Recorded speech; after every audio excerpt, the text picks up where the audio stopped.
Hello, welcome to Jackie's Proof Animals Have Souls and Psychics show, produced through Passionate World Talk Radio, a subsidiary of Global Media Network. I'm pleased to be with you again and to present my next show.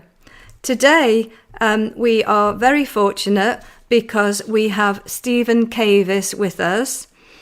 He's a medium and a psychic, and he was born in Preston, Lancashire, in the northwest of England. He was born in the house just after Christmas in England, as I say, in January 1962. He was brought up in a very strong Roman Catholic environment. His father changed his religion to marry his mum, who was a very staunch, dedicated Roman Catholic, and she had many dogmatic Roman Catholic beliefs. And he later learned his unknown uncle was actually a spiritual healer, but I don't think the family had contacts with the uncle because Stephen was taught that anything to do with spiritual healing or communicating with the dead was the devil's work. His maternal granddad was very animal orientated, and he bred boxer dogs and he worked with horses. Now, Stephen Cavis can be contacted at stephencavis@gmail.com. So it's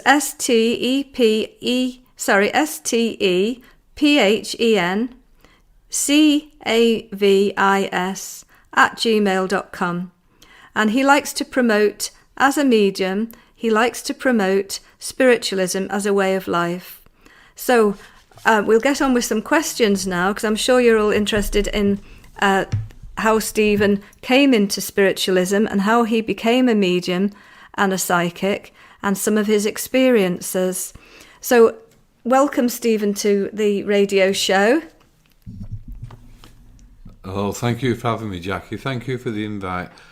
Well, I started on my spiritual journey, spiritualism, in 2005, when a friend of mine passed over what I now call the higher side of life, and I could still sense him, and I could see him, and there were things happening. I was brought up that when you passed over, you wouldn't know once you were dead, you was dead. But that wasn't the case, my friends. So I started wanting to do more, drawn to do more. I didn't want to go to a spiritualist church in the town I grew up in. There was two, actually, in case any of my family members found out and there'd be uproar, or any of my friends found out and they thought I might have been going a bit mad because it was a bit frowned upon. So I found the town 14, 15 miles away, and I started to go there into a spiritualist church.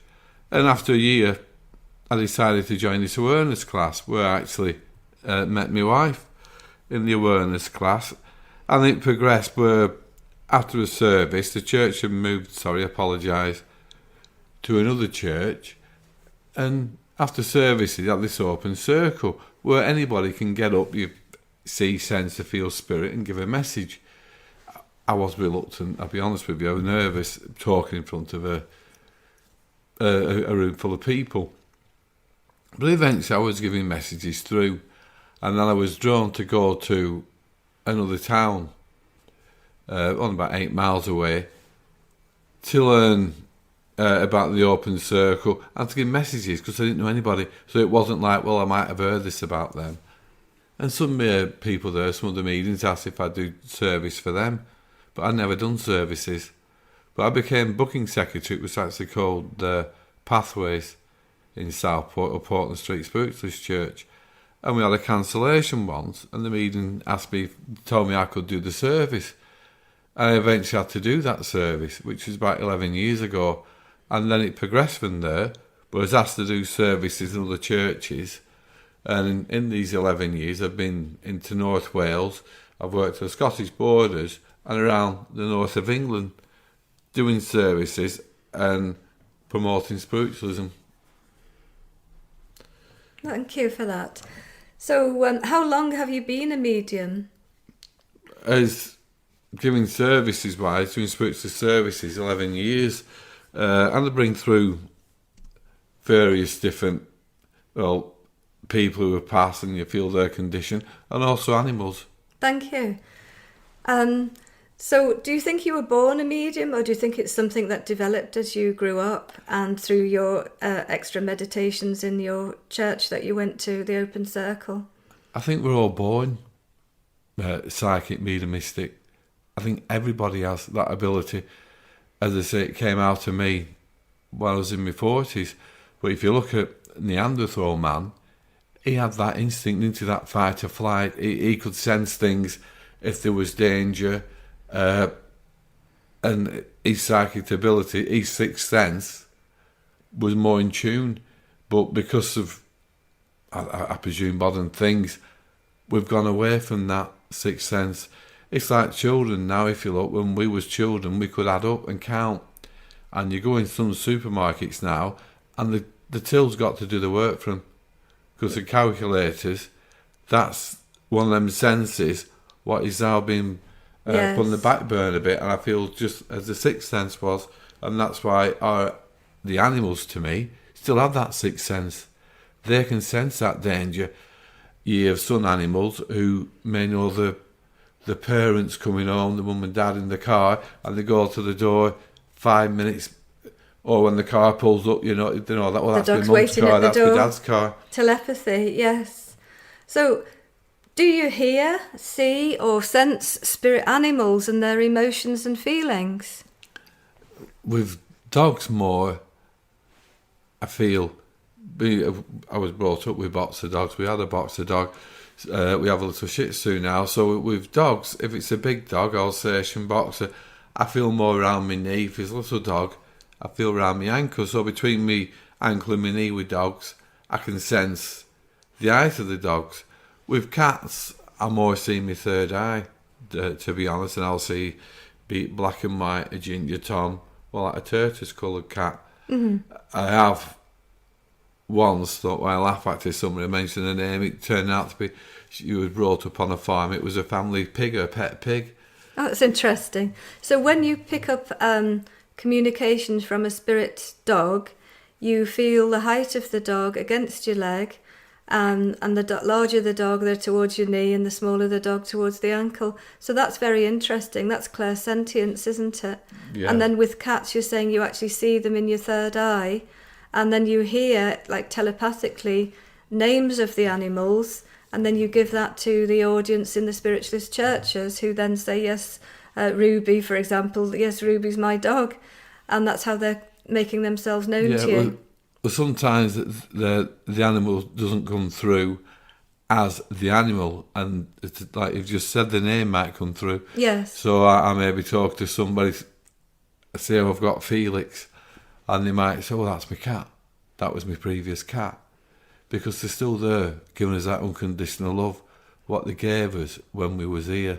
Yes, because animals, from my experience, they are devoted, they give so much love, and that's all they're looking for. They just want to give you love, give you healing, and to be with you. So whether you were in a tent in the garden living in that, or whether you're in the house, wherever you are, they want to be.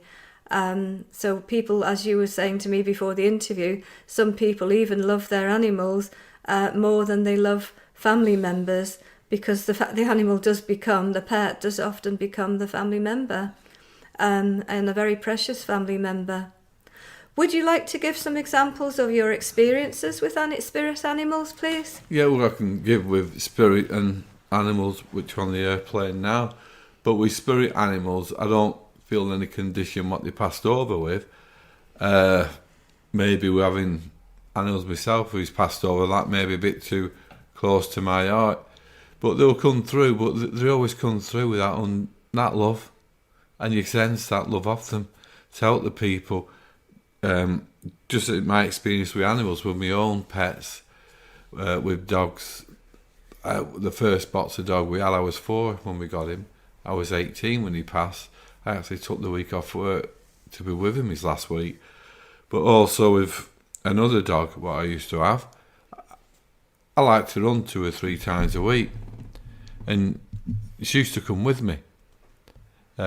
She was a crossbreed. And sometimes now when I run, because there's a nature reserve near me, or some sand dunes, I go in a semi-meditative state, and I can feel her. Sometimes I can hear her breath, and sometimes I can see her still running with me. In fact, when she passed over, when I took her to the vets, the first night after she'd been to the vets for the last time, she always used to jump on the bed and sleep between my legs.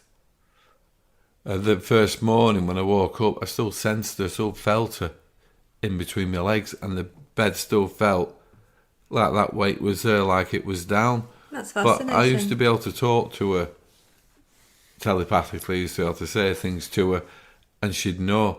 The dog what we have now, little Shih Tzu Brewster, I did that when he was a pup, and he'd be looking around the room, who said something? But now I can maybe think, I'll take him for a walk in a couple of minutes, and he's there, we're going for a walk. My wife was president of a spiritualist church, and from being a puppy, Brewster's been in the church, and he just walks round without his lead on. Anybody who got a message what upset them, maybe from a loved one who they missed, Brewster would walk up to that person and sit next to him, if he could jump on the chair next to him. Because I believe animals are natural healers. There's no such thing as a vicious animal, a vicious human. But animals just want that, give us that love, that's all they want.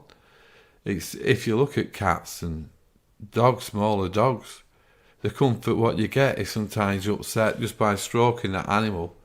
It can calm you down. Absolutely. And that's just the healing qualities and that love. Because love is healing, love is positivity. What we get off that animal. So you're saying that you can think of giving a treat to Brewster, your Shih Tzu now, and Brewster's at your legs waiting for his treat. Or you can think about taking Brewster for a walk, and then Brewster's there with his lead waiting to go out for his walk. And sometimes if I'm gonna give him a treat, I could think I'll give him a chicken fillet one.